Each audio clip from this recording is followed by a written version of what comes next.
Welcome to another On Landscape live streaming webinar. Today we'll be talking about lens testing and the characteristics of lens in general. And I've got David Ward here with me, who's going to be asking me lots of questions about lenses. Yes, my role is to be the straight man. No, that's not quite right. No, my role is to be the person who understands a little bit about lenses, but who really doesn't understand the physics of it very much. And Tim is very well versed in all of that. So I'm going to ask the man in the streets questions, if you like. And I'm by no means an absolute lens expert, but I've been looking into it for for a while. And so, I mean, you have an excuse because you use large format lenses, which I've never really had to worry about because they've always worked fine. Yes. Yeah. And I think there are no zooms really. Although I think you said that you did find that they had made a zoom sometime. Yes. In the 50s, but they don't have those difficult problems really that the DSLR lenses and smaller have, because the compromises necessary for making a zoom, especially a large ratio zoom. Yeah. So yeah, I mean, as far as I'm concerned, to the size that I want to make prints, there really are no problems with them. So I've never really had to worry very much. And now I'm shooting more digital than it is become. It has become a concern. And you've been shooting on the digital. You've been shooting tilt shift lenses mostly, I would say. Is that correct? Well, no, sort of mix of stuff. I've done quite a lot of stuff on the little Fuji on the XT1, which are very good lenses.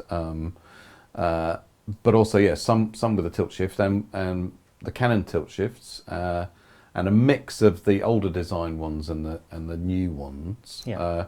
Although I tend not to use the 17 because it's too wide, but the 24mm lens, which is a fantastic lens. It is, indeed.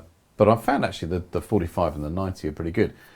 One of the things, and I don't know whether this is we'll get a chance to touch on this at all or not, is that I've noticed when you use live view, that on live view there appears to be chromatic aberration when you zoom in 10 times. Yeah.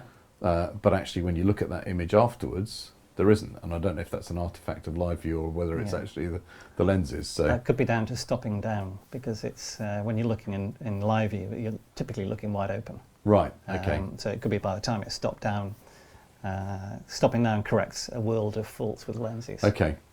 Well, there you go. Yeah. Number one out of the way. Yeah. So if in doubt, stop down. That's a general rule, number one. What we're going to try and do, because it's such a wide field, we have a set of questions that people have sent in, and we have a set of topics that we're going to look at. In general, what are the qualities of lenses? What you might be looking for when you buy a lens? Because let's face it, when you go out to buy a lens, there are tests you could look at. You can ask your friends what they think, what they buy. Well, there's a world of difference, I think it's fair to say, between the testing environment and, especially in landscape photography, the real world environment in which most of us shoot. Yes. And so one of the things I hope we'll touch on is how relevant the testing results are to a real world use of a lens. I think that's... We'll definitely come to that in the resolution testing parts of it, and also be looking at the way modern lenses are relaxing some of the constraints they've worked under, such as chromatic aberration and distortion, because software can correct them. And what that implies for quality, which we've looked at just before we started. Yeah, there's some very interesting stuff in there. So we'll start off. Well, we're going to look at, I'll read out what we're going to do: chromatic aberration, field curvature, Coma and astigmatism, spherical aberrations, distortion, vignetting, bokeh, flare, diffraction. We'll start off with a simple one, chromatic aberrations. And it's probably the thing that most people encounter actually at some point in their photography. You know, it's seen as a coloured fringe on the edge of a high contrast area. Typically in the corners. Worse in the corners usually. For transverse, I think it is, chromatic aberrations. And what chromatic aberration effectively is different colours having different focal lengths, so different wavelengths being focused at different points. Focused at different points and also magnified at different points. And it's also something that our eyes, we were just talking about this before, that our human eyes also have the same effect, chromostereopsis, I think it's called. Yes. So if you look at an image which is composed of sort of primary red and a primary blue, then actually the two will seem to float off each other because Yes. you're trying to refocus them all the time. So that's one to try to see yourself what it's like for the camera. This is one that painters have utilised, isn't it? Because if you put a red and a blue right next to each other, your eye does flicker between them, and you do get a sense of three-dimensionality and movement. Yeah. Yeah. So the chromatic aberration you typically get on a lens is different colours scaling at different areas, and it was unavoidable. And many of these aspects, once you get something on a piece of film, there's very little you could do with it because we used enlargers, which themselves introduce their own problems. Further distortions, yeah. Nowadays, we can correct them. And the chromatic aberrations we typically see, which are this colour fringing, are corrected by scaling the different colour layers in a picture. So because this has been stretched out, and I think, let me get this the right way around, it's red and blue, different edges of chromatic aberration. Is it not red and green? Red and green, some colours, and I think it's different depending on how the lenses are designed. But the way they're fixed is basically taking the blue layer, separated out, and scaling it slightly. And some of the software used to do it where you had to pull the sliders yourself. Yeah. Well, you still can do that manually in Lightroom, can't you? Lightroom, but it does it very cleverly now by analysing the picture, and it looks at how separated the colours are on high contrast edges and goes, oh, we need to shift these by a certain amount. And amazingly, it also works for shifted lenses, so it obviously works out where the centre is of the... Yeah, because you've got a distorted field effectively, haven't you? So it's doing something very clever at that point. So, and of course, most of you, when you're using Lightroom, you'll now be used to clicking the little button that has the profile for the lens, and it magically gets rid of CA. Or if you use a camera, a Micro Four Thirds camera, they've actually all got little chips built into them which give the data about where that CA is and where various other distortions are to the software. If you're using Panasonic's own software, for instance, for processing, then it would just correct that before you even see it. And Lightroom has profiles for most Canon and Nikon lenses these days, so they work as well. And you can build your own profiles. But sounds like hard work to me.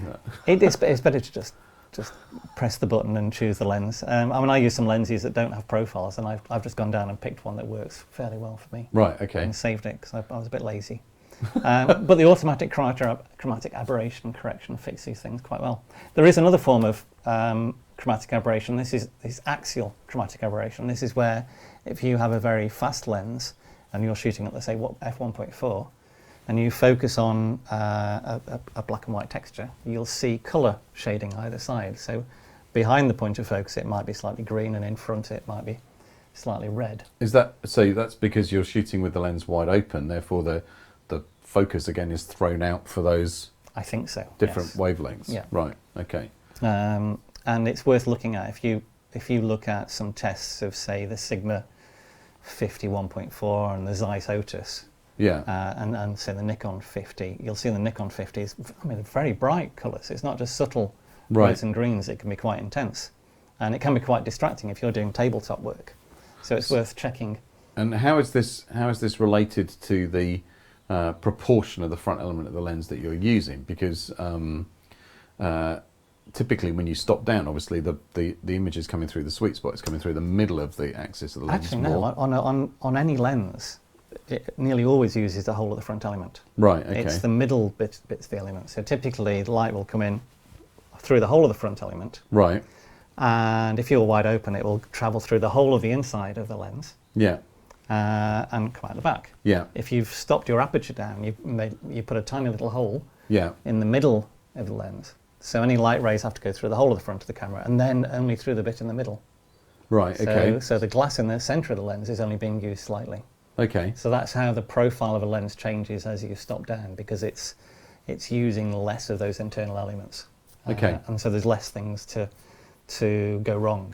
You're not using the edges, which is typically where nasty things can happen. They'd be monsters. But we were talking about with the Otis, for instance, that effectively it's like a medium format lens stuck on a DSLR. Yeah. So you've got an outscaled lens. So which means that you're using only the central portion of the image circle. It's a cheap way of getting better quality, and you'll see not that cheap in the terms of the ocean. Cheap, not cheap. Oh, cheap.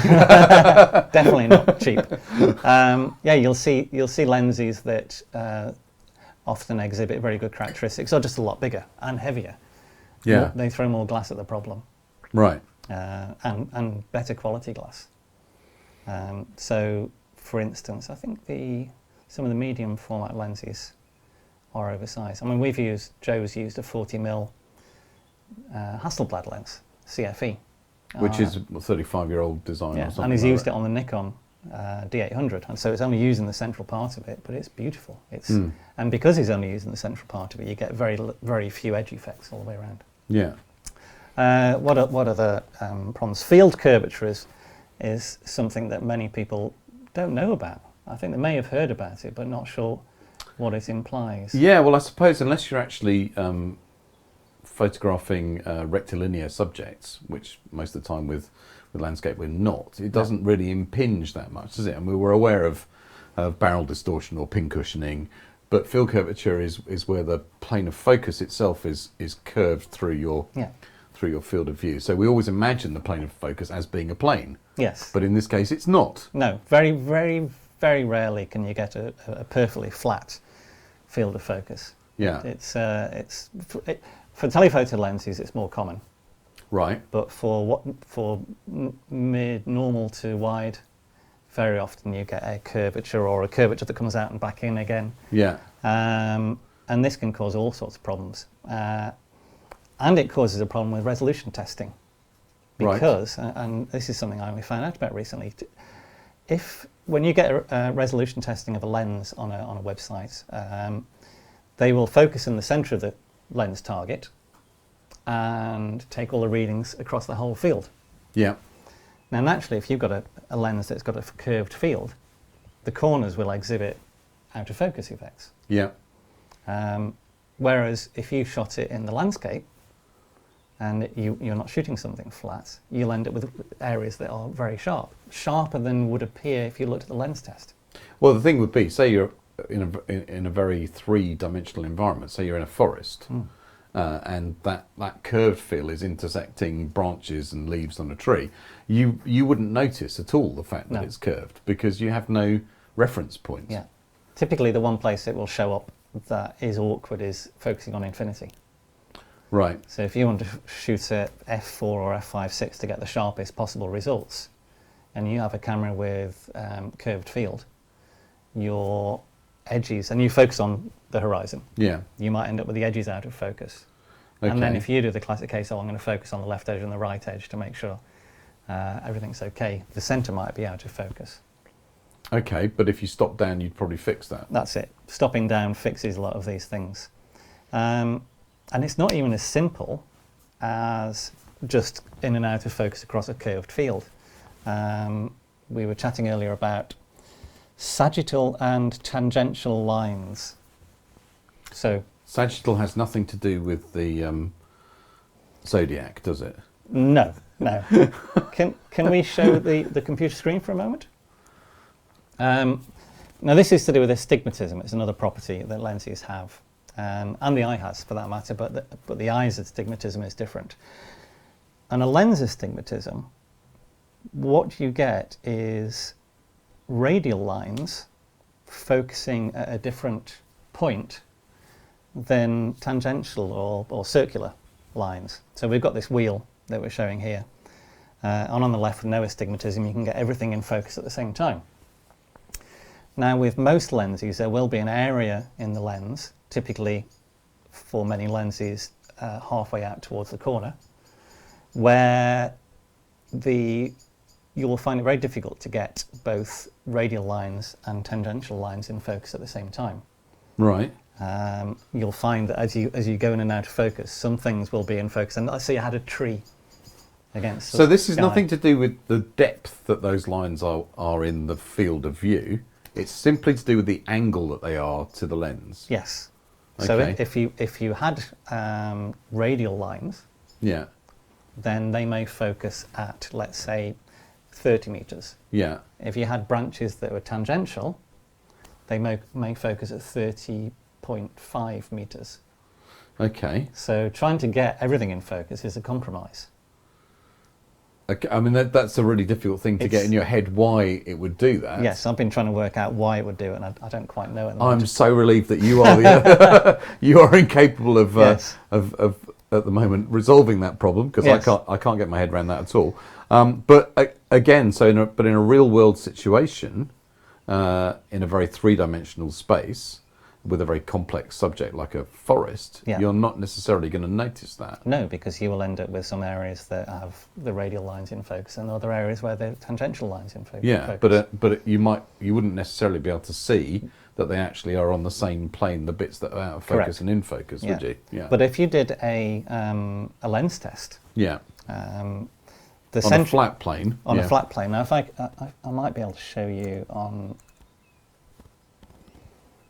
Now, this briefly, this is to show.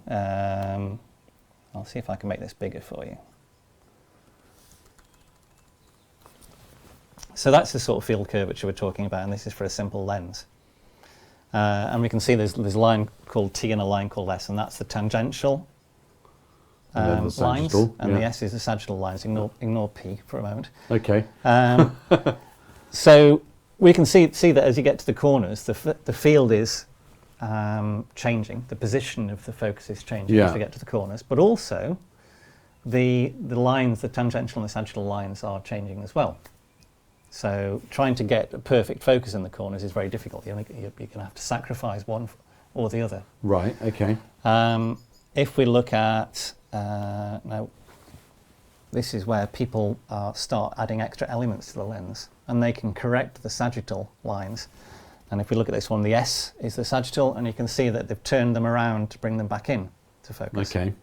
So we were saying earlier that if you imagine where those two cross, where the T and the S cross, if you imagine that as being the edge of the frame, then you would have a lens that appears to focus very well across the whole width. Which is why when you use an APS-C camera, and you use full frame lenses, you often get very good quality because you're throwing away the corner of the lens. Yeah. And in this case, so what really we've got there is, if I come back in to, oh, that's a complicated one, isn't it? That's right, it's still in here. Sagittal. Yeah, so when you're doing a lens test now, where do you focus? I mean, everybody will focus in the center. This is how lens tests are done. Right. We focus directly in the center and then read off everywhere else. Okay. But the corners, even if we focused on the corners, it would depend on where we focused in the corners, what was going to be sharp. Right. So in many ways, our lens tests are lying. They're very useful if you're doing artwork reproduction. Yeah. Or focusing brick walls outside your house. Yeah, if you're doing architecture or something, you're doing something that's very rectilinear and very flat. But for anywhere else, like the landscape, it's not as important. We can forgive a little bit of field curvature in most cases. Well, I mean, one of the aspects of digital photography is that we've become much more obsessed with sharpness than we ever used to be. Yes. Because we used to accept that there were compromises that were going to have to be made, and now we have the ability to correct those compromises in software. So do you think that this has become something that people are much more concerned about, this sort of hyper focusing on getting the best quality lenses? And very much they've lost sight. I think a lot of the lens testing out there loses sight of what people are using cameras for. Real world photography, where if there is some field curvature, I'd like to know how sharp it is, even if it's not in the same place. Yeah. So if I'm going to buy, and I think a classic example used to be the Nikon 28 1.8, which has a lot of field curvature, and all the lens tests say that it isn't very sharp in the corners. Right. But when you photograph things in the real world, it's fantastic.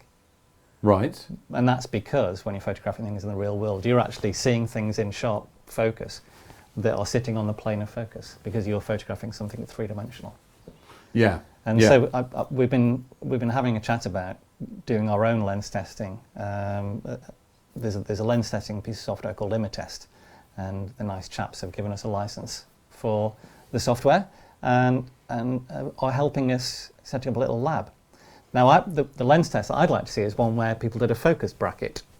Right. And shows the best point of focus across the camera. Yeah. And then gave you the results to say, well, actually, how sharp does it get in the corners? I'd like to know about field curvature, but I'd like to know how well it resolves anyway. Well, the interesting thing about doing a focus bracket would surely be that your curvature would still be the same all the way through. So, But if you choose the best focus, and our most focus stacking software, we'll choose the sharpest point from each of those areas. Yeah. But it could presumably end up with quite weird results sometimes because... Oh, if you're doing a focus stacking? Yeah. Yeah, I'm not sure how that works in terms of focus stacking if you've got field curvature. I don't think it mattered too much because it would just still pick those sharpest areas. Right, okay. It doesn't really care if let's say, the areas are close or further away, because when you've actually got the photograph, it doesn't know. Right. So if you're focus stacking, field curvature is irrelevant, I suppose. Right. And if you're stopping down, it doesn't matter as much. But it's also difficult to work out what field curvature is doing because it changes depending on the distance from your lens. So the field curvature may be coming towards it with the edges if you're focusing in the sort of 20 meter range. Yeah. If you're focusing on infinity, it may start backing off and even go the other way. Right. And some field curvature is wavy. So to even complicate things more. And people say the best thing to do is learn your lens. So go out there. When I tried it out in the garden, I took a picture of the lawn. So got the lawn completely in, shot wide open. And if you go into Photoshop, you can do find edges. Yeah. And if you do that, it highlights the sharpest area. So you can see this shape in the lawn. Theoretically, you should just have a line going across the lawn. But what you actually get is it coming towards you for certain lenses. Right. Okay. So as long as we're talking wide open. Wide open. Yeah. As soon as you stop down, it changes. But it's worth understanding what your lens is going to do, and then you can also use it to your advantage now. And in the original days of in Victorian times, they used to use Petzval lenses, for instance, and for portraiture and lens curvature is actually called Petzval lens curvature. That's the official title for it, and it's because the Petzval lens has this massive curvature. And they would use it to try and, if you see these old pictures, they would arrange people in a little circle, and everybody's face would be sharp because they're all sitting on the perfect plane of focus, around the room. And I've taken a photograph using a Cook lens, large format lens, where I've taken a photograph of some trees with some heather in the foreground, and everything's sharp. Goes up the tree and comes down in the foreground because I've taken the field curvature, tilted it slightly so I've got it following the outline of the foreground and then the building. Yeah, I've seen diagrams in large format Bible Strobel's book where it shows that when you stop down and you're using a swing, that actually you get a curve. Yeah. So that must be the field curvature on the lenses they're using. Yeah. Because theoretically it should be a straight line. Which means that you could focus things that go around, like you said, in an arc. It's like bending bullets. Yeah. It's matrix photography. We go back to our little list of things. Field curvature, Coma and Astigmatism. Coma is named after comets. If I can find my Coma picture.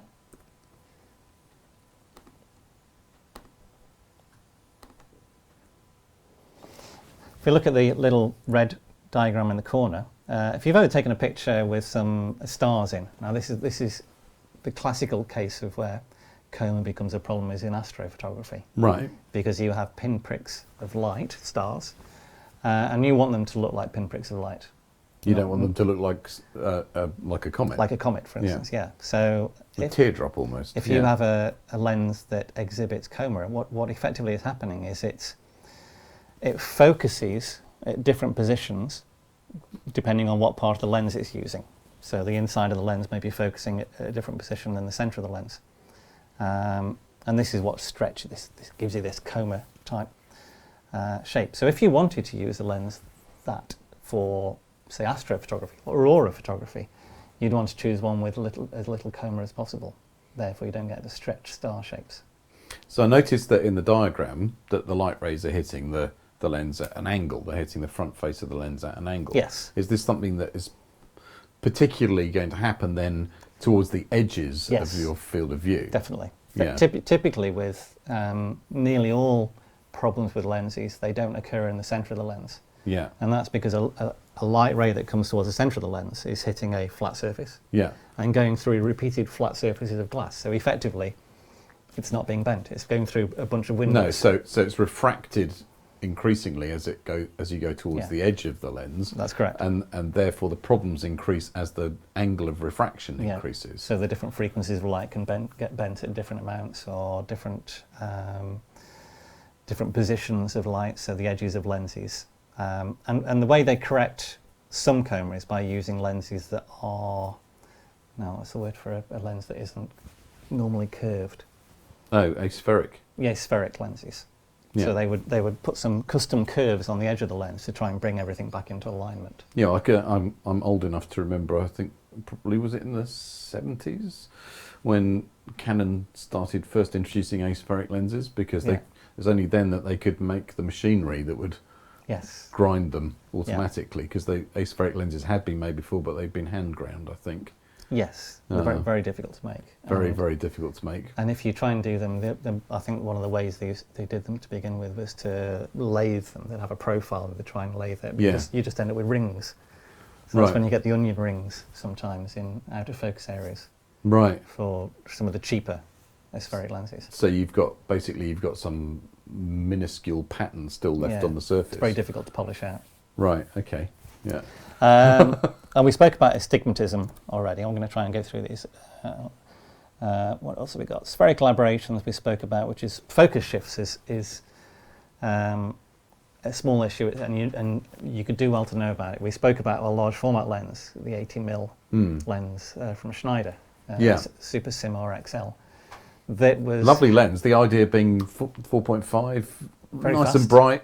And the problem with wide-angle lenses on large format is that it's very difficult to focus them, because there's very little light reaching the ground glass screen. So brilliant idea. F4.5 80mm lens. Only problem was it wouldn't focus at f4.5. It had issues because... Issues, yeah. One, it would be very low contrast. And two, it would actually focus slightly in a different position. Yeah. So the only way you could focus it was stop it down to 5.6. At which point, the advantage of the 4.5 was lost. Exactly, yes.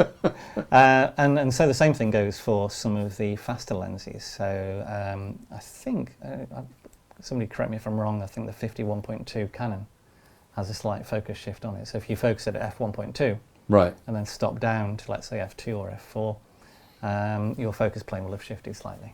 Okay, so obviously most people these days, well, not most people, but a lot of people are using autofocus. So it's keeping tabs with this. So it's only really a problem if you're doing something where, for instance, you're focusing using live view, you're going in 10 times. Actually not, because if autofocus works wide open. So it can cause problems. Right, okay. Now, as far as I'm aware, somebody can tell me if I'm wrong if they want to tweet us if they know of a lens that does autofocus stop down. But as far as I know, it autofocuses wide open. Right, okay. So I presume that the only way you can do this is decide whether you're going to shoot wide open and have a different lens calibration. Because I know you can tune autofocus on modern SLRs. So is this one of the reasons why you can do autofocus on a stationary subject? So you've got your camera on your lens, you're photographing a building, you autofocus it, and it doesn't come out quite as sharp as it would if you put it on live view and you stop down, not stop down, you zoomed in 10 times and you manually focus. Could be. Two reasons for that. One is the autofocus sensor is in a different position than the actual imaging sensor. Yes, it's bounced off. And those can shift slightly, and they have a quality control issue. Right. So very often they're perfect, but sometimes the autofocus sensor might be slightly out. Was it one of the Nikons that had a problem with the sensor not being absolutely perpendicular sometimes. Yeah, quite possibly. So the edges would go off. Yeah. Yeah. So that's one issue you might have, and that's why the camera manufacturers included these offsets. Yeah. So you could do a test with something called a lens align tool, where you focus perfectly using autofocus, look at the picture, work out how far it's missing, Yeah. put in some calibration changes, and it would put in the offset. It would compensate for it. But with a problem like this, where you have focus shift, it's not going to be consistent, because if you calibrate it for f1.4, when you take a shot at f2, it'll be slightly off. Yeah. If you calibrate it for f2, it'll be off when it's at f1.4. So there's no perfect solution Right. for that. Okay. Well, software in the camera presumably could compensate for it. It could have multiple focus calibration shifts. they could build it in and read off the aperture and correct it. Yeah. But as far as I know, nobody does. Distortions is one people are probably familiar with, which is your pin cushions and barrel distortion, which is stretching the edges of the frames. Skipping over that quickly because we're going to come back to it. Vignetting, going darker in the corners. All 5.4 lenses do it. Really. All 5.4 lenses do it. Some worse than others. Yeah. Super angulons, I believe, are better because they have a special lens design. Yes, it doesn't. When you look on the ground glass, they look like they're doing it, but that's just because the light is striking the ground glass at a very acute angle. But actually, in practice, they're certainly to 90. They're okay. When you get wider than that, then you start to have problems. The 72 and onwards, you start to have problems. Lose about 2 stops of light all the way to the edge of the circle. Then you start needing a center spot filter to correct that. And then you start needing to use that center spot filter, the shoot with a lens, at a fixed aperture because it's designed to work. Yes, because it scales differently depending on what. So in theory, you could get a bright donut shape if you used the wrong. But interesting, aperture. people don't use center filters very often with 35mm cameras. No. Because they don't suffer as much. I think that was probably the reason. I think it is. I think it's probably not as apparent. And also, I mean, it's an expensive fix as well. The filters are not cheap. And because it's limiting you to a particular aperture to work for that filter, that's quite a sort of restriction. Yeah. Excuse me, please. Something buzzing. Something buzzing. It's probably my fault. But yeah, it's an issue. Typically, it's an issue with wider lenses, and typically it's an issue with fast wider lenses. Yeah. So it's just something to be wary of if you're using a camera that doesn't have as much dynamic range. Older cameras don't have as much dynamic range, so may end up clipping in the corners. Right. Bokeh. But we should also say before we move on from vignetting, that vignetting is actually sometimes an attractive thing, and it's something that now a lot of people put back in. Yes. In software afterwards, in Lightroom. It's something that black and white printers burn the edges in because they concentrate the viewer's attention in the center of the image. So it's not necessarily per se a bad thing. It's an attribute. I don't think perfectly corrected vignetting looks particularly nice. I like to see slightly darker edges. Yeah. Not as so much as you'd notice. I think that's the rule, I think. I mean, a lot of the time when you put it in Lightroom, you put in less than 10 on the slider. Because if you put in more than 10, then it starts to look very obvious that you've done it. And Lightroom has a great facility to get rid of the vignetting on the main picture. And then you can do a crop and apply vignetting based on the crop, which is very cool. But yeah, it's worth winding back on the vignetting sometimes. Bokeh. Only a Japanese word. Yeah, I'm never very sure how to pronounce that. People say bokeh. Yes. Yeah. I looked it up. Oh right. Say it again. Bokeh. Bokeh. Yeah. Bokeh. Something like that. Anyway. It's the quality of the out of focus areas of a lens. Yeah.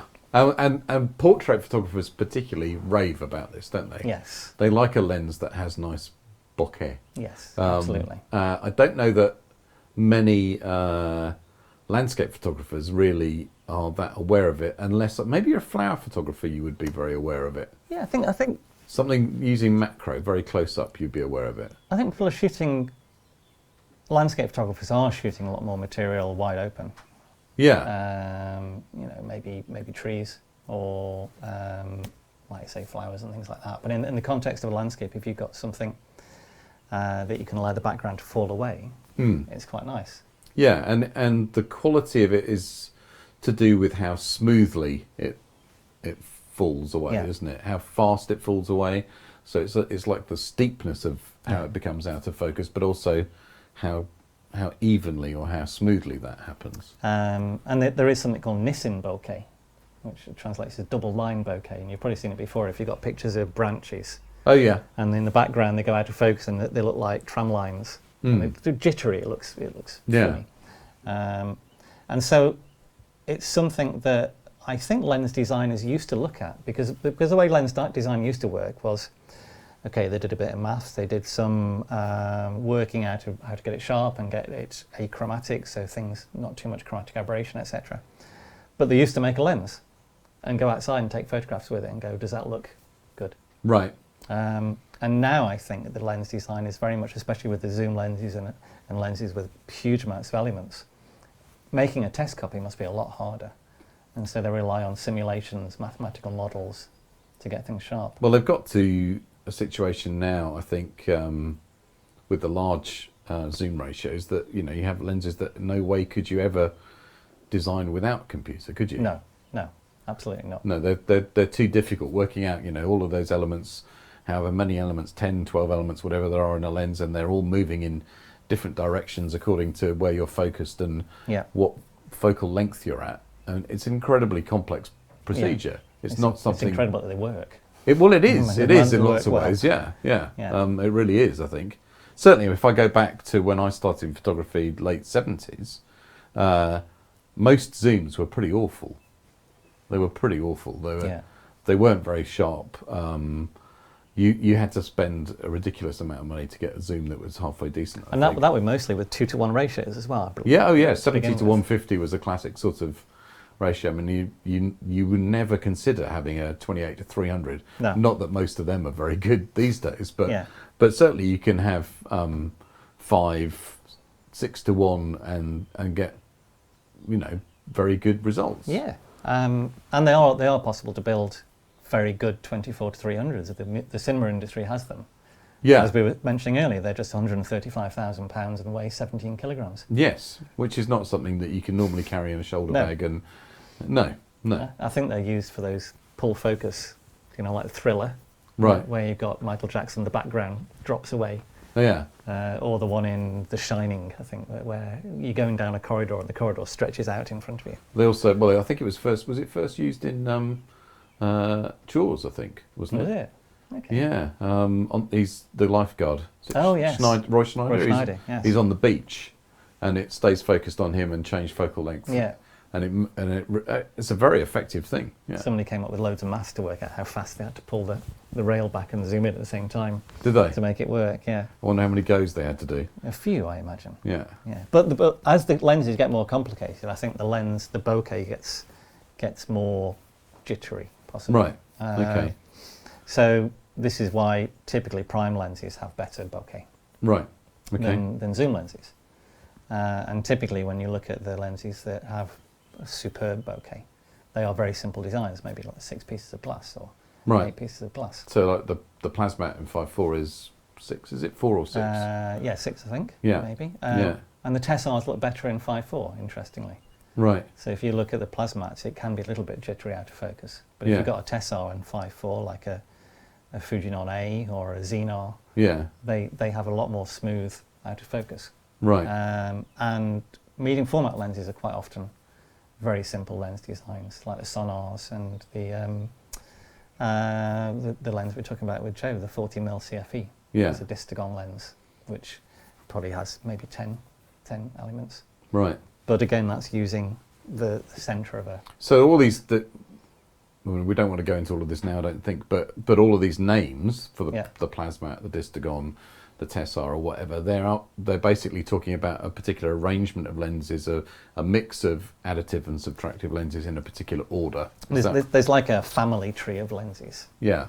That you actually, there's a great... I'll put a link out to it later. There's a great family tree that actually shows you how these lenses evolved and appeared over time, like the Gauss and the tessar and plasmats and such like. And most lenses are variations on that. When people add, when you get extra lenses or lens elements added to lenses, they're typically just correcting pairs and another correcting pair and another correcting pair. They're correcting issues that are already in the lens. Right. Okay. So you'll often see almost the same types of elements repeated.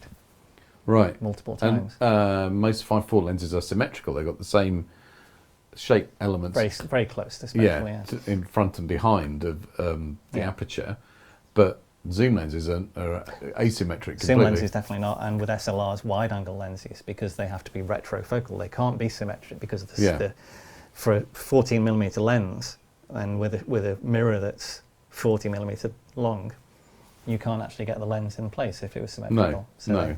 So they have to use these are all things that introduce the compromises that introduce some of the problems that we've got with chromatic aberration. And while we're on that, interesting, the lenses, people talk about legacy lenses, and people ask, well, how come people are using lenses from the 1960s and 1970s? Yeah, it's a real thing now with things like the Sony A7R. People using old Canon lenses, old Nikons, old Hasselblad lens like Joe does. How can they be better than the lenses that are being designed now? And I've asked around a few people about this, and the first thing that they said is lead. Manufacturers weren't allowed to use lead, and it was one of the great refractive modifiers. Well, and radioactive elements, thorium, in fact, from earlier. Lanthanum and thorium. Yeah, so the heavier the element, the higher the refractive index of the glass. That's the case, yes. Yeah.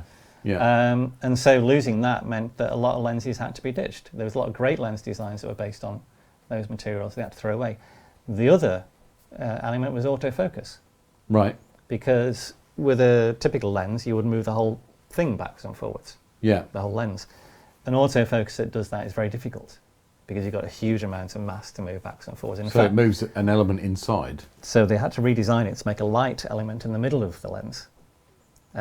Move backs and forwards so the lens would have two big elements, or a big element and a medium element, that focus the lens down to a small element in the middle. Yeah.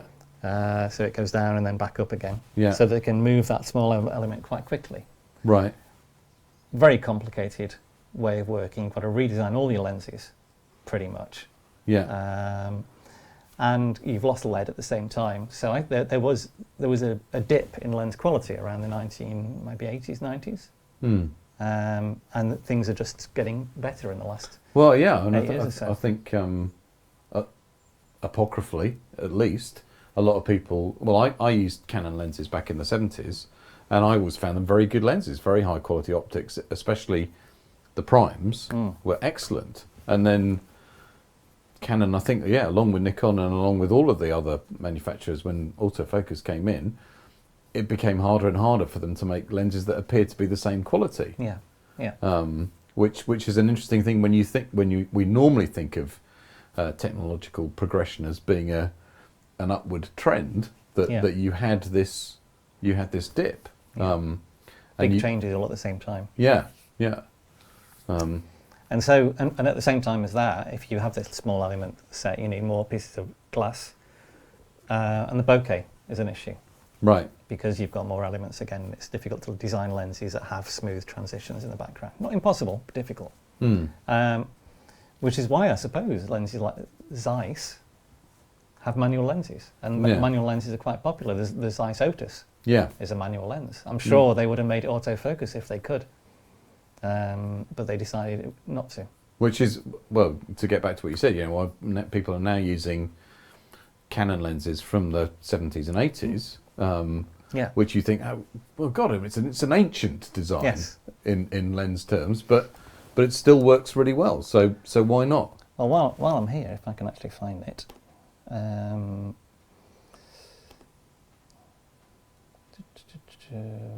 are we?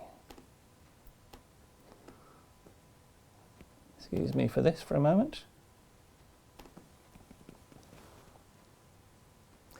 This is a test of the... Talk amongst yourselves. Yeah. There we go. Talking about the Canon FDN. So the old Canon FD, which is the Canon A1, and the Canon AE1. This is the 24mm f 2.8 that I use on that lens, on that camera adapted. Right. And this is shot at Iceland on the Sony A7R, so a 36 megapixel chip. Yeah. And if I zoom up to 100% on that one, that's the far corner. It's pretty damn good, isn't it? Yeah. And the same on the other corner there. Oh, and that's amazing. So I'm getting moire in the far corners. This is on a tilted adapter, so I'm using a 1970s, 1980s lens, and it resolves enough to work on a 36 megapixel chip. So they were very, very good lenses. Quality. Well, we'll look at quality control for a second, because it's an interesting one. This comes down to when you're buying lenses. Yeah. How do you? There are certain lenses that have had reputations. Yeah. I'm not going to name names, but there were lenses that people said, "Oh, well, I've got a great one of those," and then other people said, "Oh, no, mine's dreadful." Yeah. So presumably, this is manufacturing of these lenses, because they have to be at such amazingly high tolerances, becomes a very difficult thing to do consistently. Yeah. Quality control means cost. Yeah. If you want high levels of quality control, the price goes up. Which is why the kit lens is a fraction of the cost of an L series lens. And probably more variable because of it. Yeah. And so to try and get a good quality lens, you are going to have variations. And it's interesting that zoom lenses tend to have problems, but they don't tend to have as many issues. They average themselves out. There's so many elements in this lens. Right. Okay. That when they go out bloody horribly. Yeah. But they tend to be okay. What you do get with zoom lenses is you'll end up with a 24mm end. The wide end looks good, and all of a sudden the long end goes terrible. Yeah. Or the other way around. And those sorts of things happen. The classic one for a lens, though, is decentering, so asymmetry. Yeah. So you take your picture of your brick wall, and it's worth testing a lens. If you've just spent a lot of money on a lens, it's worth actually making sure that it's square, so side to side or top down. And probably the best way of doing this, because it's one thing I've tried to do, is take a picture of a brick wall, and get your camera square to it. Well, that's the tricky bit. Very, very difficult. Because you've got that little mark, the circle in the line, but that's not big enough for you to really extrapolate that. No, and if you're off by angle by a little bit, you can't tell. So the best way to test it is probably to go somewhere on top of a hill where you can see the horizon. So you've got infinity. So you've got infinity. So infinity is the same either side, hopefully. Yeah.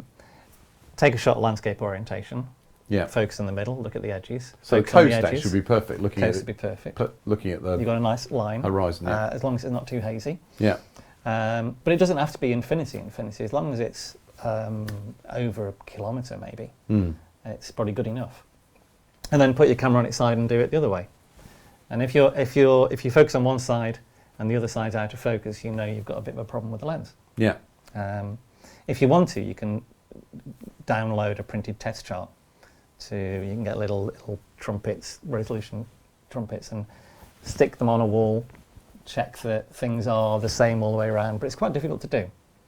I'd have thought it'd be very hard unless you've got a rigid test rig that you know is parallel to your surface. Well, what you can do is you can, ignoring this asymmetry thing, what you can do is just check that the resolution is the same in all corners. So you literally focus each corner separately. Yeah.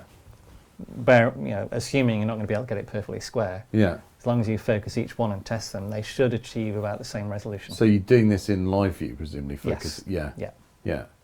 Because a lot of cameras don't have actually a choice for a focused target outside the central portion of the image anyway. So I would put one of these little lens resolution targets on the wall. It's one in the middle, one in the sort of mid-zone, one in the corners. And then focus on each one individually. Yeah. And do a little sweep through it. So focus where you think it should be. Take a photograph, back off slightly, take a photograph, go the other way and take a few. And then just check what the resolution is. And just make sure it's the same from side to side on your lens. And you'll get a good idea. If there's a problem, if it's a subtle problem and you can't really notice it, or even if it's just, there's a slight difference, you won't see it in a real picture. No. The problems you're looking for are ones where one corner just goes completely off. Right. Or or like, So is this because one element somewhere in the lens or a combination of elements is not actually quite parallel? yeah, so Yeah. it might be shifted, decentered that Yeah. way, laterally, Yeah. or it might be twisted slightly. Yeah. And they can be adjusted, so you can send them back. But now there's a couple of great websites. If you're into this sort of stuff, there's a website by a company called Lens Rentals in America. And there's a guy, Roger Cicala, there, who started it off as Not Len. Not Len. No, Lens rental. Bad. Roger Cicala is a geek. He's a lens geek, admitted. And he You and he must get on so well, Tim. I've exchanged a few emails with him. But he started this lens rental company off as a hobby, and he recently spent about £150,000 on a bit of lens testing gear, which he probably doesn't need for the business. Right. But he's interested in things. But his website's got some great tests, and he's got, if I can, sample variation lens rentals. If you go back, he has things like, I won't be able to find it. Here we go. That's quite a good example. See if I can zoom in on this.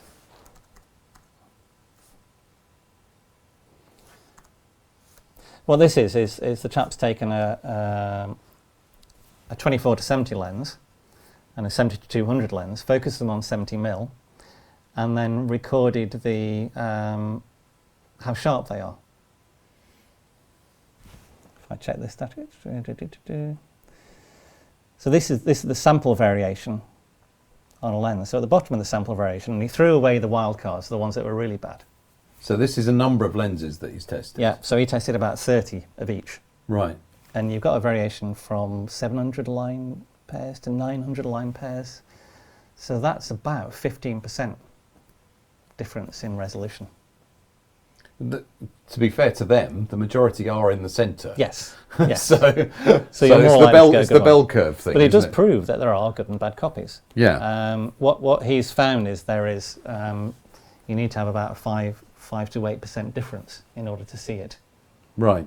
In a print, so a typical size print. Okay. So our eyes are very bad at seeing differences. Nowhere near as good as these lens testing rigs. Presumably, again, it depends on whether it's a real world subject or whether it's a lens test pattern. Yeah. In a real world subject where you don't have any fixed points, then it's going to be very hard for you to tell, isn't it? We should go on to a little bit about. We're going to run out of time, or do you think people will hang around? 5-2. Okay. We might have to do part 2. We might. We haven't got around to the questions yet. I haven't got around to the questions. Unlike us to talk too much. What was I going to say? Resolution testing on Jeff. Explain field curvature. Resolution we were going to talk about, yeah. Resolution, yes. Because this is the figure that gets bandied about all the time about lenses. You know, how many line pairs does it resolve, and all of these kind of things. What does it mean? And what does it mean anything in real terms? In real terms, there are a couple of answers to that. One, no. Is the other one yes? For various reasons. Yes, it probably would be. If you take 3 different people and they use lens testing environment, and they set up, they will all get different values. Right. Because it's to do with how the lens chart is lit, how it's printed, how you take the readings, whether sharpening is included or not. Presumably to do with the variability on the lenses, given the quality control. Lenses. If you look at the results there, the variation in sample variation is more than the variation between a good and a bad lens, probably in the lens range. Yeah, so most people, when you see a lens test in a magazine, for instance, presumably they've tested one copy of that lens. One copy, which makes a mockery in many ways of the lens test in the first place. Because they might have a great one, but they might also have an appalling one. Yeah. Hopefully, what you will learn from it is where it behaves well. So you'll know that it isn't particularly sharp wide open.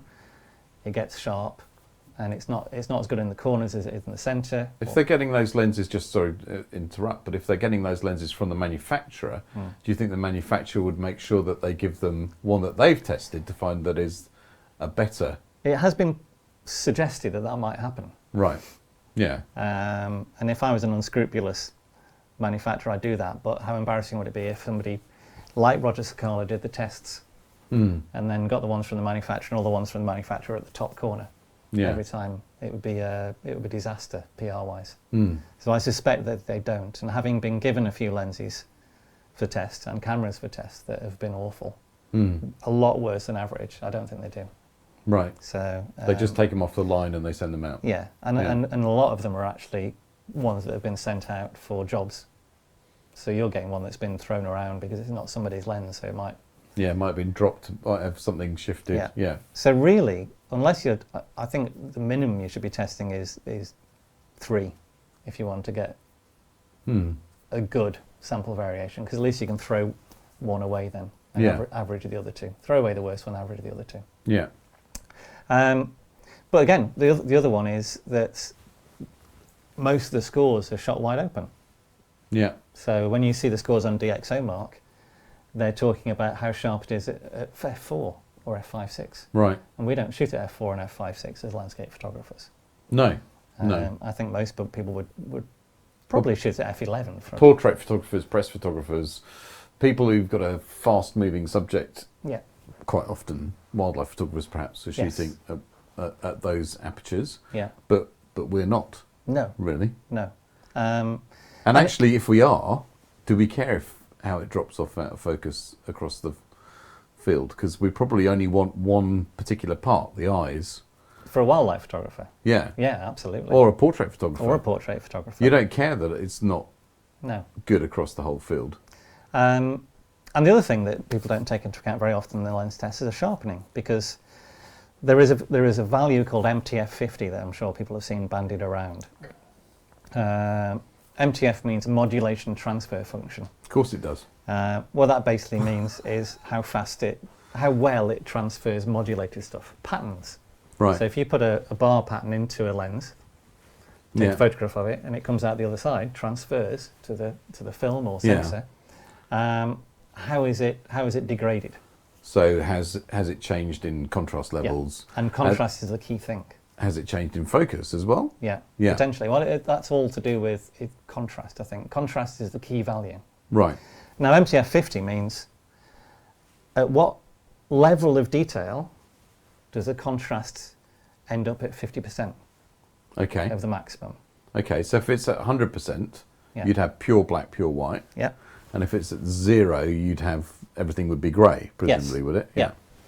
So, and I'll show it on the screen here. Here's an example. So there's a bar pattern. On the top half of the bar pattern, you've got solid black and white lines getting finer and finer towards the right side. Yeah. At the bottom is how the lens has rendered it. How the lens has rendered it. And if we look to the left-hand side of the chart, you'll see that the line it's blurred at the edges, but it's mostly black. So the peak value is 100%.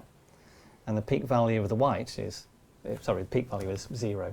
Yeah. And the peak value of the white is 100%. So you've got 100% contrast. Yeah. As we go to the far right-hand side, you can see that the black lines have become dark grey and the white lines have become light grey. So the contrast there may be 20%. Okay. So somewhere in between those two values, let's say halfway, you may end up with a point where the contrast difference is 50%. Okay. And so the manufacturer, or the lens testing people would say, look at the resolution of those lines, and that is the MTF50 value. Right. Okay, so you would... And they're going to go for that as a working point? Yes, most manufacturers quote MTF50, I believe. Okay, but the lens will actually be performing at different points regardless of what they're quoting? Yeah, well, as we see on this one here, you can actually see lines all the way down to the right-hand side. It's just they're very low contrast. Yeah. And if we sharpen those in Lightroom, we could probably get them looking almost back up to 90% contrast. Okay. Or if you did high pass sharpening or something in Photoshop, And so if we have, what we should be maybe looking at is something called MTF10 or MTF30. So how many lines does it resolve at 30% contrast? Because we can always sharpen it back up again. Right, okay. So that's more, so MTF50 is more important in the analog world, where you've got film, where you can't correct these things. Yeah. And now in the digital world, in the real world, in the digital world, you want a lower number as an acceptable number because you can correct it afterwards in software. So it's nice to know the MTF50 value because that tells you how contrasty your lens is. Yeah. But the MTF10, how many lines can it do at 10% contrast? That tells you actually how much resolution it can resolve, even if it's at low contrast. Okay, so you say it's nice to know the MTF50 value. Yeah. What is the expression of that number? How many, typically you'll see is line pairs per picture, or line widths per picture height, I think. Right, okay. LWPH, yeah. Line pairs per picture height. So it's how many lines can you fit across a frame height and it still resolve them. 50% contrast. Okay, yeah, okay. And because in the old days with film, we used to talk about line pairs per inch. Is that the same basic thing? Is it? The reason they do it per picture height is these days it's to do with the camera. So you'll have a lens tested with a camera. Right. So, okay. So a lens will be tested on a. Because you've got so many different formats now. Yeah, so yeah. So you've got APS-C sensor or whatever. Yeah. And so what you see quite often is these tests whereby we have. Let me find a. Oh, here we go. Let's have that one there. This is for a. I think it was a 18 to 300mm lens. Right. So this is a particularly bad lens. And what this is plotting is on the left-hand side you've got contrast going up to 100%. I'm not sure why it goes up to 120%, but well. And on the right, on the bottom, we can see resolution. Okay. And the very right-hand edge is 100% resolution. That's the resolution of the sensor. Okay, so that's the maximum theoretical resolution of the sensor. Yeah. So we can see that the green line is the corners. So we can see that the green line ends up hitting that 10% contrast dotted line. Yeah. About halfway across. Okay. Which means that it can only resolve half the resolution of the sensor, which means it's going to be smeared by 2 pixels in the corners. So you've got an idea what's happening then. It'll be going to be very low contrast in the corners, but also smeared by a couple of pixels. And in the center, it might get all the way to, you might be able to resolve individual lines, but it's unlikely. And this upswing you see on the right-hand side is something you quite often see in charts. And it's called spurious resolution. It's the sensor sharpening things. So the raw engine in the camera. Yeah. So you can see the resolution falling off. All of a sudden goes up at the end. And that's due to this Bayer sharpening. You get sharp pixels, even if it's not particularly contrasty elsewhere. I've got another lens here, which is a sharp lens. This one's an 18 to 135. I think it's a Fuji lens. And if we, what normally you'd look at is the 50% line going through the middle of the picture. And you would quote the values. So for the little light green line is f8 at the edge of the picture. And it would say it's only 600 line pairs out of a possible 1600. Right. And that sort of suggests that it can only resolve 1 every 3 pixels almost. Yeah. But if you follow that green line down to the bottom, it almost goes all the way to the far right-hand side. So you would be able to see individual pixels still, but very low contrast. Right, okay. So the detail becomes lost because of a contrast issue rather than because of a focus issue. Yeah, so the detail just doesn't disappear, it starts blending to grey. Yeah. But quite often we can sharpen that back up again. So on a very good lens, and I'm not sure if I got a, bear with me, find a,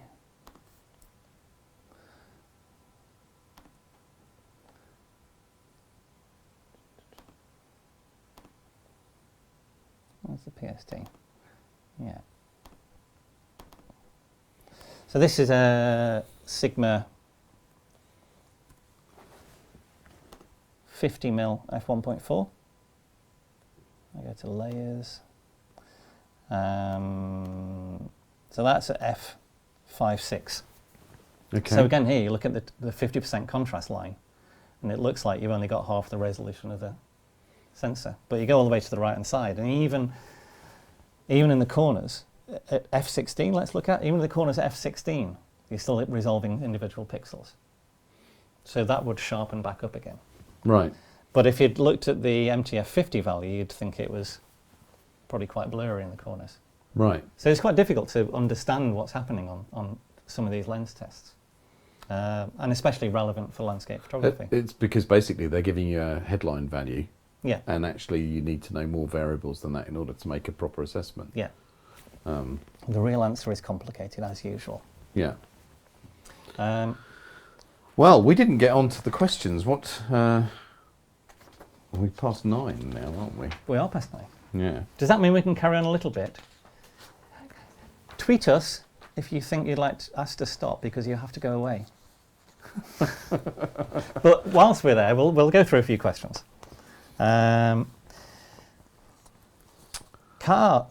Core, I think it's Core yeah. Salvager. Salvager, yeah.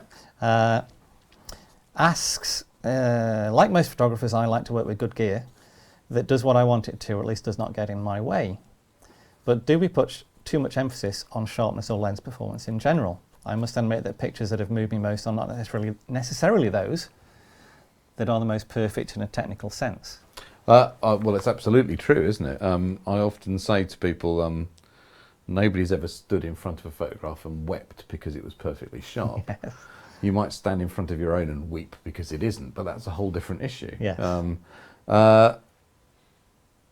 It's not the most important thing. It is the most frustrating thing, potentially, I think, for the individual photographer. Yeah. It's a self-imposed constraint. It is, and it has got much worse in the digital era because we have the tools to manipulate it, analyse it. To the and I think we used to be much more laissez-faire about it. When you focused it the best you could, and if you couldn't get it perfect, then you couldn't get it perfect. Yeah. I mean, Core uses large format, so he's using great lenses anyway. So, but I presume, given the if he's trying to solve a complicated close focus scene, he'll use f45 if it's the only way to get the solution, and probably nobody would complain about the end result.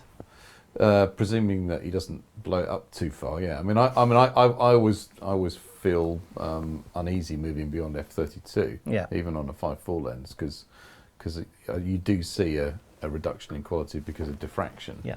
But we've tested that in a previous issue, and you've still got 120 megapixels, even at f45. Yeah.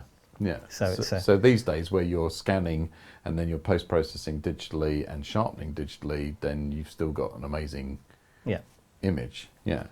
And I know quite a few photographers. Pete Hyde shoots at f22. Right. And there is an argument to be said for stopping down more than you would think, for two reasons. One is, if we look at lens tests, very often the peak performance in the centre is where people think it is, f4 and f5.6. Yeah. Peak performance in the corner is not. Peak performance in the corner is often f8, f11. Right. So if you stop down even further, you fix a lot of the spherical aberration issues. Right. Okay. And the sharpness can be done with multipass sharpening, and so diffraction can be overcome if you know what you're doing. You can get a beautifully consistent look to a picture at f22. Yeah. Because you end up with the same sharpness in the centre of the corners, and with hardly any. We've got a sheep commenting outside, I think, haven't we? Yeah. What's that? Is that a sheep? There is a sheep outside. It is sheep. No, we'll let the sheep. We'll let the sheep bar. Yeah, so there is something. They to be don't said. have these problems at the BBC, you know. They don't. Not in Manchester, anyway. Only in Springwatch. Gunfire. Martin Godfrey says, "What's the best way to test the quality of your lenses using a chart? Would you do it inside or outside a cloudy day or a sunny day? What sort of distance between the chart and your camera is optimum?" And we've gone through that a little bit already. Yeah. Lens testing distance is a really difficult one because, yes, your lens does vary in quality depending on the distance. And this is another issue why a lot of lens tests are incorrect for landscape photography, because the test charts are only about A2 or even A3. Okay, so they're all working in a metre, 2 metre range. Yeah, so maybe 1 to 10. Right, and whereas we are mostly shooting something considerably near to infinity. Yeah. Yeah. Are the lenses designed to have a sweet spot in terms of focus? They are, yeah. I mean, the classic one is with large format lenses are typically optimized for infinity. Apart from Fuji lenses, which are optimized for 1:20. Right. And macro lenses, which are optimized 1:1. 1:1, well, 1:4 to 4:1. So yeah, 1:1 ratio. Yeah. As far as I know, 1:20 seems like a fairly common ratio. For the DSLRs? For DSLRs, yeah. Right, okay. And it would make sense because that's the sort of typical operating distance. So I suppose what sort of distance is the one where you fill the chart with the focal length that you're using? You have no choice, basically, do you? The best thing to do is don't try and do a chart like that, or an 1/8 chart, or try and print as big a one as you can. Just get little specs, get your little test thing, and put it in the far corner of a room, and the centre of a room. If you can back off enough. I mean, testing wide-angle lenses is a pest, right? Because you can be a metre away from the wall, and you've still got to fill the whole wall. Yeah. So, but yeah, I mean, I've done on the charts I've done. I've actually printed them off in strips, so I've ended up with I think an A0 test chart. So Robin Jones asks, if you assume the lens is a tool to represent our ideas in print, how much does some of the aberrations and lack of corner sharpness, etc., really matter in a print up on a wall? Yeah. Well, I have, using 5.4 lens, using a telephoto Fuji lens, had a 5 foot by 4 foot print made, and you can just detect chromatic aberration towards the edges of the picture. Well, I can, because I'm print sniffing because it's my picture. Yeah.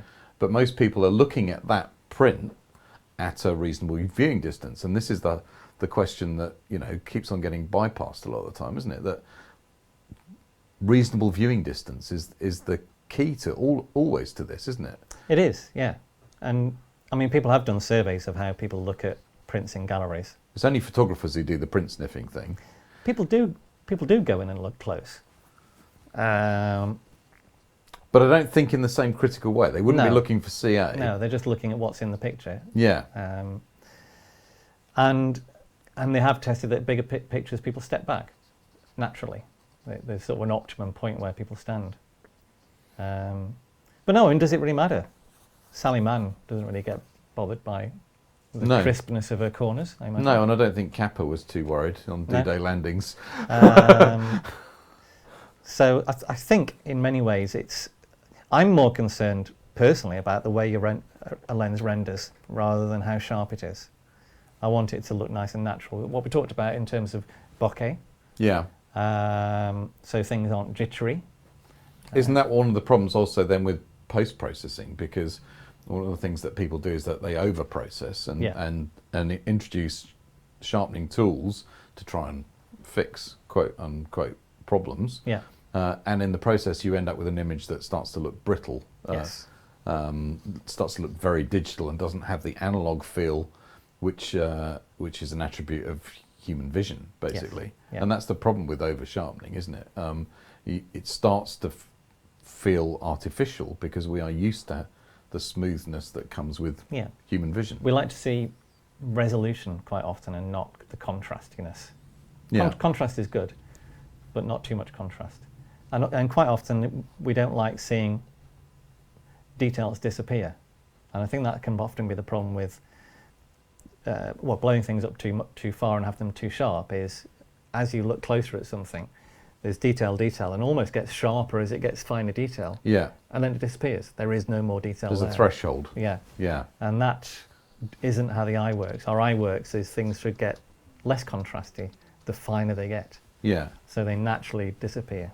Right, okay, so they would fade out and there wouldn't be a noticeable threshold. And I think that contrast that comes with sharpening sometimes invites people to look closer when there isn't actually anything extra to look at.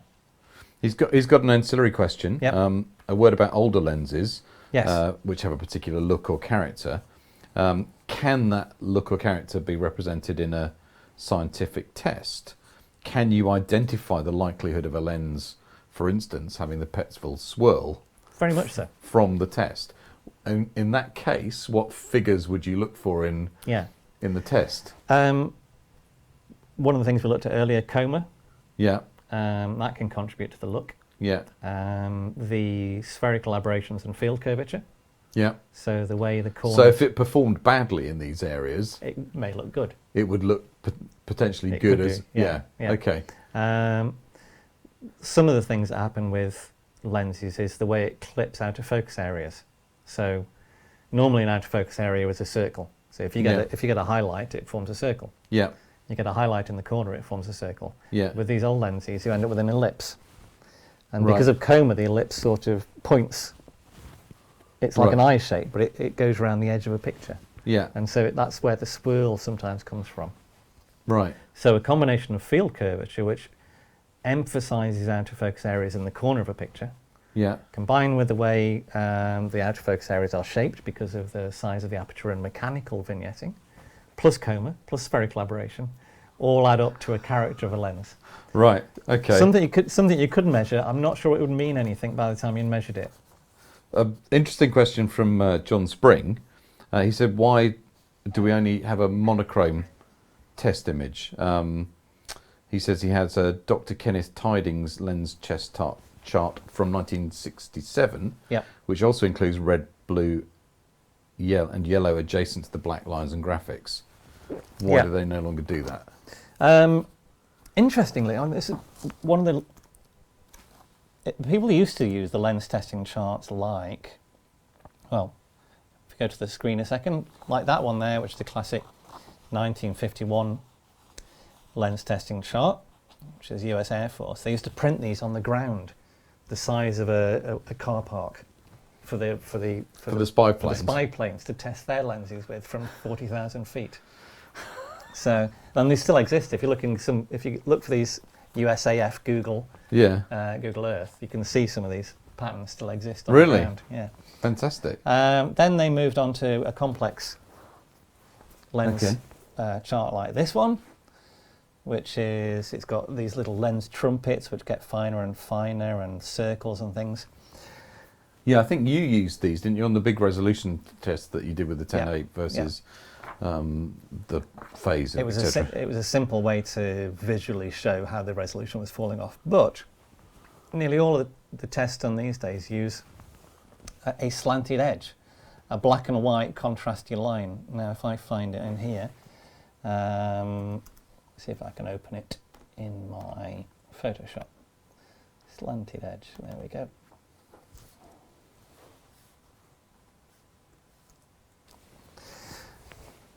Now what you've got there is just a series of boxes tilted slightly across the whole picture. Yeah.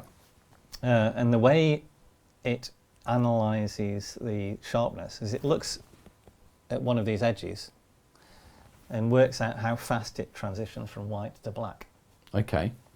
And by doing that, it can work out in the same way that a step change, a square waveform, gets rounded off as you filter it. You can, and we did some of these earlier on, you end up with little charts like this. Now, I'm not sure if you'll be able to see this on your screen. I'll try and make it bigger. There we go, I can make it bigger. So this is the results from an Imatest chart. And if you look on the top right, you can see my squares. That's the actual picture. I've chosen an edge right in the middle. And the graph on the left-hand side is how the light transitions from dark to light across the edge. And you can see it's doing it over a space of probably 2.5, 3 pixels or more. Right. The software then analyzes that to work out how sharp that edge is. And based on that, it can work out the resolution of the system. Okay. One of the things that occurs to me is that every digital camera, not every digital camera, an awful lot of digital cameras have anti-aliasing filter built into them. Now, if you're testing a particular brand with their own lenses, then obviously that's a fixed thing throughout that series of tests. It is. But how much does it vary from make to make? Nikon lenses, because they're normally tested on D800E, if you compare Nikon lenses against Canon lenses on, let's say, photozone.de, you'll get a lot higher values for Nikon. Right. And you may think the Nikon lenses are better because of it. But it's there's not. no anti-aliasing filter. No anti-aliasing filter, and it's a 30 megapixel chip. Yeah. So your number of line widths per picture height is a lot more. So all of these things, we're back to the thing again, that they're complicated values, and they need to be actually reduced to a common level in order for you to read them against each other. Yeah. And they're not. They're presented as not equivalents. In an effort to simplify things, they make things more difficult to read. So what really you want to know is when I take a picture, if I sharpen it as I normally would, how good is this lens? And especially with systems like the Sony, I can put a Canon lens on the Sony, I can put a Nikon lens on the Sony, I can put anything on there and compare them with each other. Right. So I should be able to get a proper comparative value between them. And I'd also like to know, if I sharpened it, how much detail I can get. Mm. So for instance, with no anti-aliasing filter, you typically can't apply much sharpening because it's already critically sharp, especially with where the raw engines made it a little bit sharper anyway. Yeah. With an anti-aliasing filter, you can apply quite a bit of sharpening to bring it back up to that level. So once you've sharpened it, it's not far away from each other. But if you look at the lens tests, they do look a long way from each other. Right, okay. Yeah, but these days, these slanted edges are the main technique for testing them. And I'd like to see... So the colour is irrelevant because... The colour is irrelevant because you're analysing white. So if we look at this one here, this is the curve based on the three different frequencies of light. It's analysing red, green and blue, or the three sensors. Right, on the okay. And so they can give you a different MTF for each one. Right. But they just conflate all three together. Right. Because that's a... Another simplification. Yeah. Yeah, okay. And he's said that chromatic aberration is not reduced in new lens design, which we've already touched on, but is increasingly handled in camera firmware. Yes. He says, is it a case now where JPEG files which have been corrected have better CA correction and resolution out of the camera than an uncorrected RAW file? Well, this is something we were looking at earlier, because I've always thought that it sounds like you're getting a free lunch. I'm always suspicious at a free lunch. Yeah. So, well, we were looking at we made that image with the with the noise earlier, didn't we? Can we bring that one up? Well, this is when we were looking at the testing of. There we go. If I put that back, it was.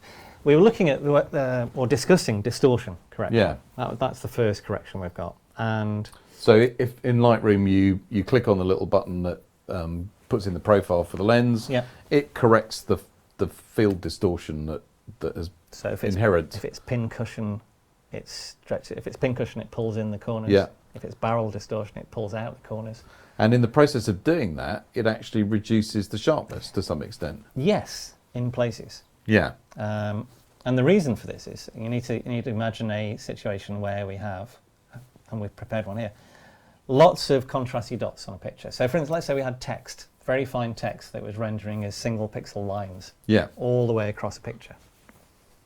When we click on the lens correction, so we go from, let's say, barrel to corrected. Yeah.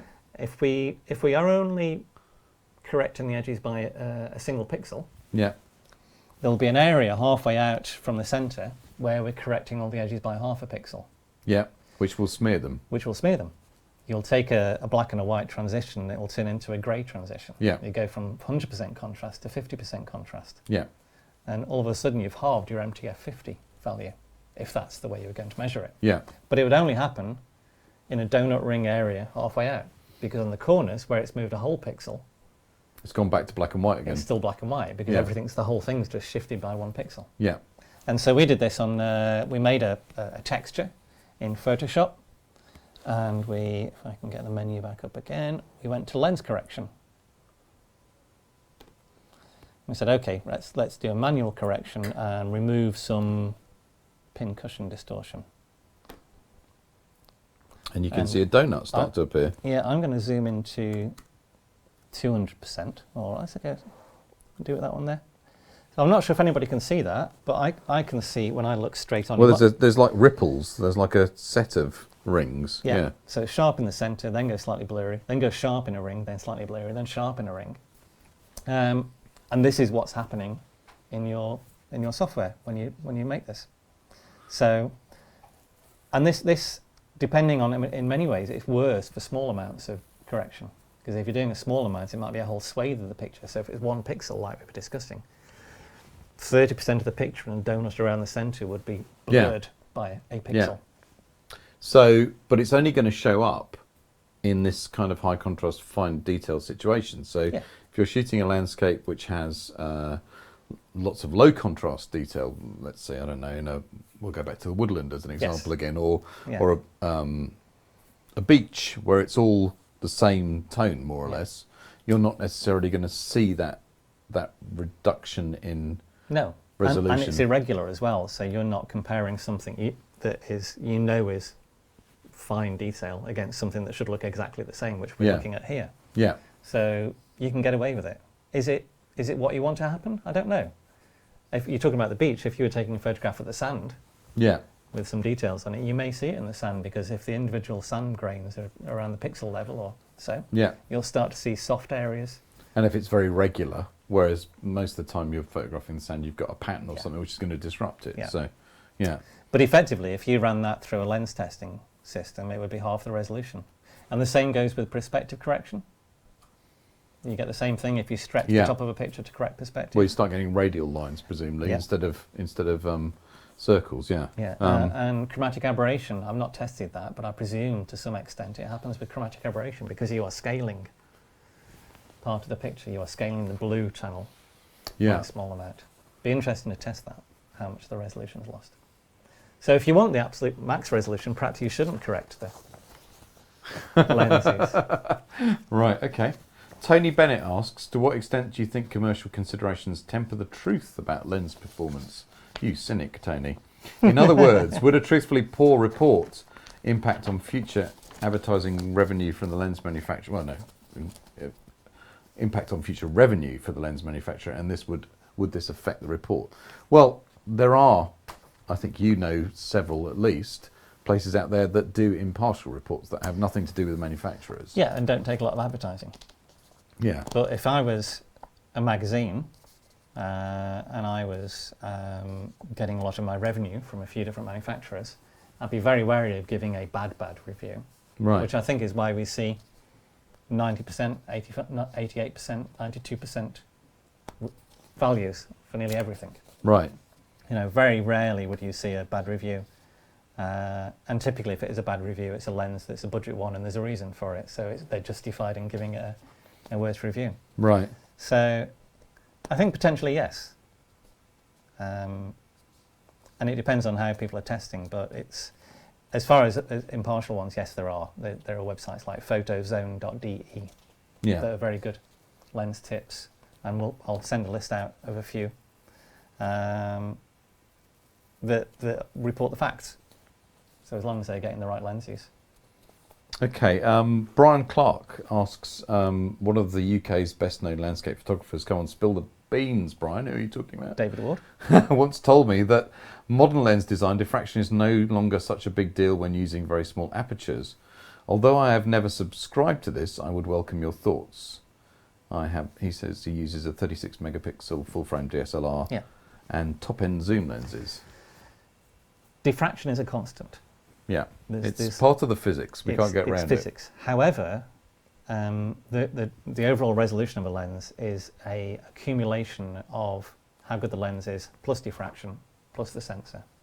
So if you have a sharper lens, the multiplication of diffraction and the lens sharpness will make a sharper result for a good lens than a poor lens.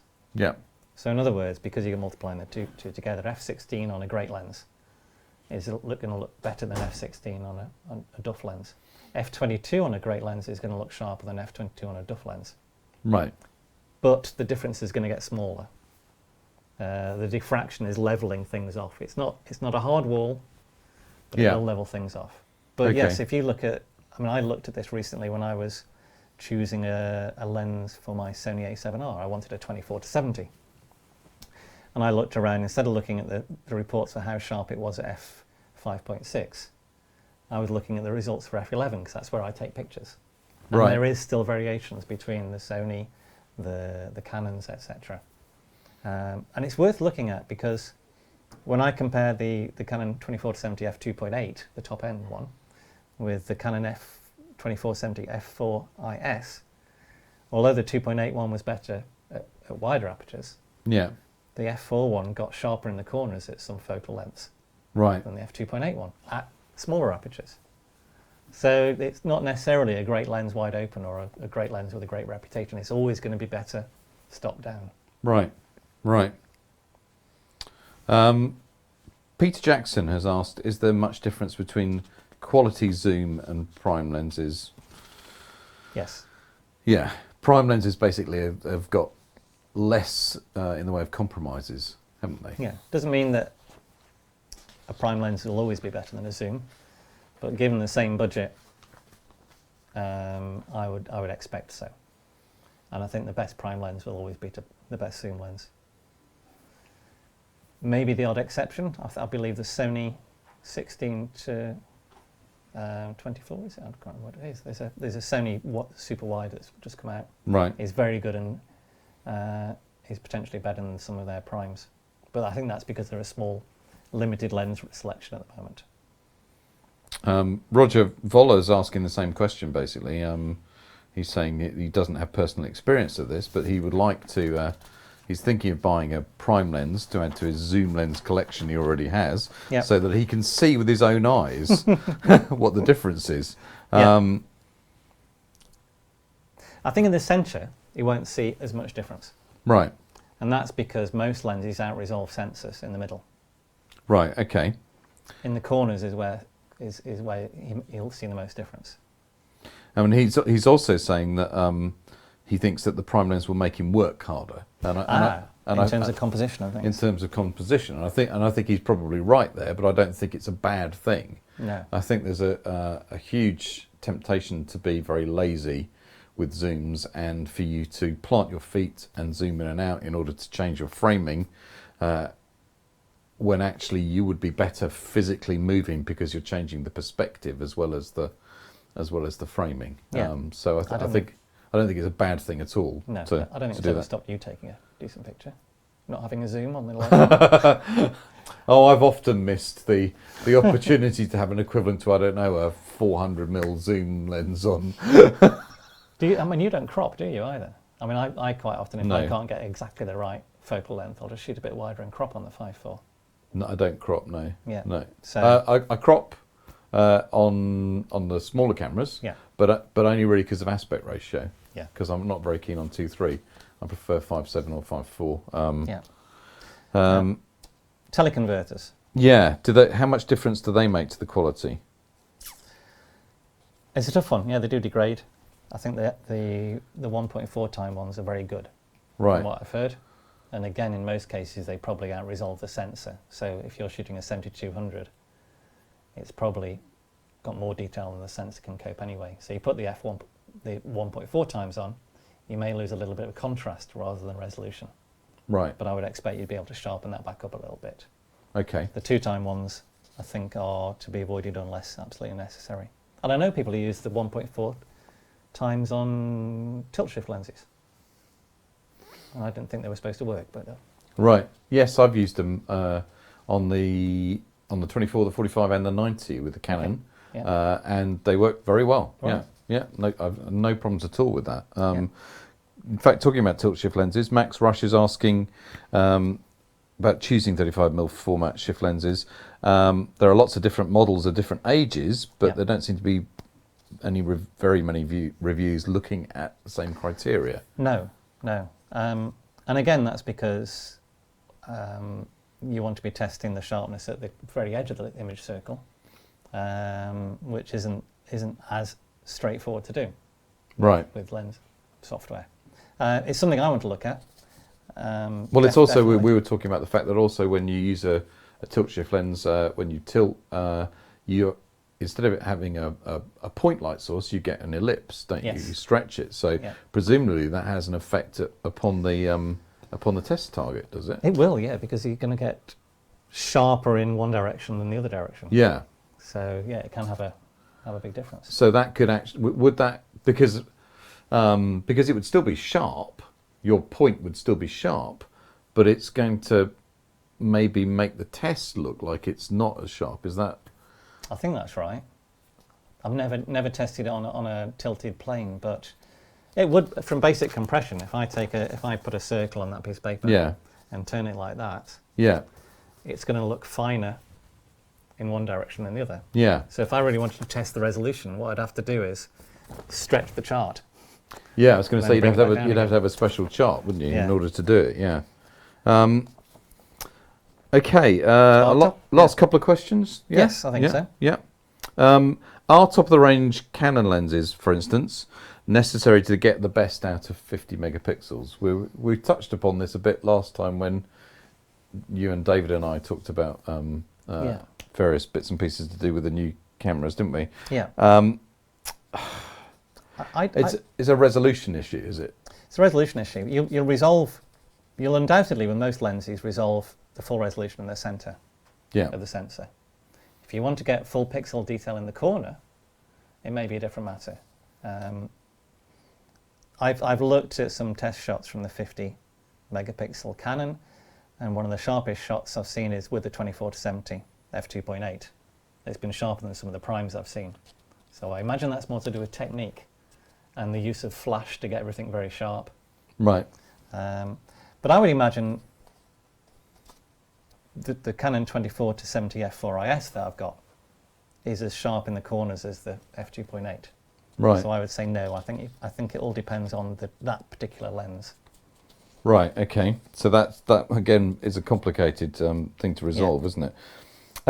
Should every Omar Ahmed is asking, should every Canon lens be subject to a custom calibration? I don't know why he's singled out Canon as opposed to Nikon, but presumably because Omar's shooting on Canon.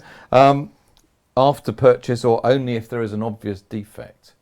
I would have thought that you only custom calibrate if you've got an obvious defect. You were talking earlier about being able to do a quick and dirty thing to see if there are any problems. I think he's talking about the autofocus calibration, I think. Right, okay. Because the lens, if it's been designed correctly, should profile in Lightroom correctly using the drop-down selection. It should auto-populate. As far as focus calibration is concerned, if I relied on shooting wide open regularly with autofocus, I'd want to get it right. Right. Just missing focus would be very annoying on a repeated basis. Okay. So I would test that. And last question from David Hawkes. Yep. Are the better digital lenses from Rodenstock and Schneider suitable for or wasted when you use film? Yeah. Which film? I'd have thought that they're perfectly suitable for, aren't they? Although they are generally for a smaller format than 5.4, aren't they?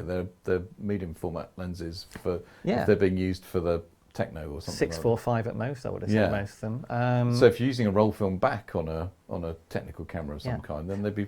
As we've tested already, a medium format 6x6 or 6x7 medium format camera is resolving about 90 megapixels. Right. Even on colour film. Right. So that's about the same as your digital sensor. Yeah. So in that case, it's equal. If you're using black and white film, it's easily out resolving. Yeah. So I don't think they're wasted at all. I think that if I was dedicated to shooting film and I wanted resolution above all else, I'd want those. You'd get the modern digital lenses. Yeah. Yeah. Okay. And the last question, ancillary question from David: what lenses should or shouldn't be used on DSLR or mirrorless cameras, e.g. Sony A series, with bellows and technical camera extensions like the Cambo actors? Yeah. We're talking about adapted lenses for medium format use. There are medium format cameras and lenses range in quality dramatically. There are certain lenses that are very good, and it's typically wide angles. Standard lenses in medium format, 80mm, generally very good. Right. Most of those, I would say, would probably out-resolve most digital sensors. Yeah. So you were saying that the Distagon, what was it, 40 mil? 40 mil that Joe's got. Yeah. Yeah, that's an excellent lens. Absolutely amazing lens. I'd probably say it's one of the best lenses I've ever seen. Right. Because it's got everything. It's got resolution. It's got beautiful depth of field. It's the way the depth of field drops. Yeah. The bokeh. Yeah. But the classic one people go for is the Mamiya 645 lenses. Right. And the 80 mil's great. They have a 55, a 45, and a 35, and they go down in quality. The 55 is pretty good. Yeah. It's probably okay on these like the Cambo or adapted using Myrex adapters. The 45 is passable. Yeah. I wouldn't say it's great. Low contrast. 35 is pretty awful. Right. To be honest, if you're using on a high res sensor. Pentax lens is wide. I think there's a 40 mil Pentax that's very good. A Bronica 40 mil SQA lens is very good, but it's difficult to make a general rule.